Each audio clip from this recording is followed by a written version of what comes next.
அஞ்ஞான மூட்டமாம் ஆவரணம் நமது இயல்பை மறைப்பது ஏன் சொல்றாரு பாருங்க. அஞ்ஞான மூட்டமாம் ஆவரணம், ஆவரணம்னா மறைப்பு என்று அர்த்தம். இப்ப நீங்க மறைப்புனா ஒரு திரை இருக்கும், திரை போட்டா ரொம்ப லைட்டான ஒரு திரை போட்டோம்னா அந்த பக்கம் இருக்கிறது நல்லாவே தெரியும், ஆனா கரெக்டா தெரியாது. யாரோ இருக்கிறாங்கன்னு தெரியும், யாருன்னு தெரியாது.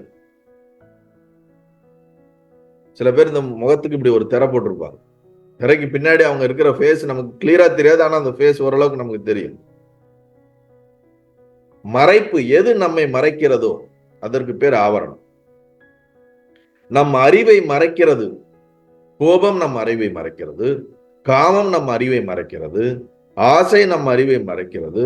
இது போன்ற பல உணர்ச்சிகள் நம் அறிவை மறைத்து விடுகிறது.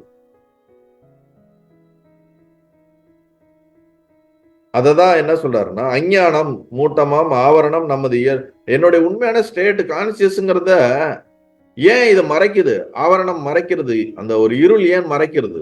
டார்க்னஸ், மேகமூட்டம் அப்படியே மழை பெய்யறதுக்கு முன்னாடி டார்க் ஆச்சுன்னா எல்லாத்தையும் மறைச்சு இருட்டாக்கிறது இல்ல, அந்த மாதிரி என்னுடைய சோர்ஸ, என்னோட நேச்சுரல் ஸ்டேட்டை இது ஏன் மறைக்குது?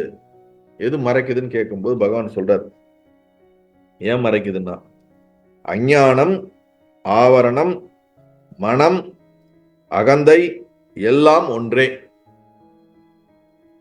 இது ஒரு முக்கியமான ஒரு விஷயம் நான் புரிஞ்சுக்கணும். பல வேர்ட்ஸ் பல இடத்துல வேற வேற மாதிரி பயன்படுத்துறோம். அஞ்ஞானம் என்றால் இக்னரன்ஸ், அறியாமை. அறியாமை, ஒன்றை பற்றி முழுமையாக நமக்கு புரிதல் இல்லாதது, அறிவு இல்லாதது தான் அறியாமை. ஆவரணம் என்றால் மறைப்பு, மறைச்சிருக்கிறனாலேயே உண்மை எது என்று நமக்கு புரியாம இருக்குது, அதுவும் அதே அர்த்தம் தான். மனம், மனம் என்றாலும் இதுல என்ன அறியாமைனாலும் ஒண்ணுதான். அகந்த ஈகோ, இதுவும் ஒண்ணுதான்.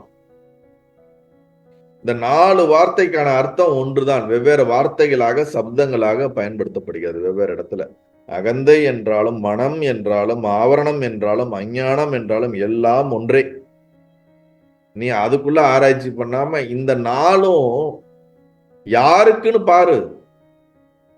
அது யாருக்கு என்று பார்த்தால் அதற்கு அப்பால் என்றும் எதனாலும் மறைவு உரு இடைவிடாது சுடரும் ஆத்மஸ்வரூபம் ஒன்றே இலகும்.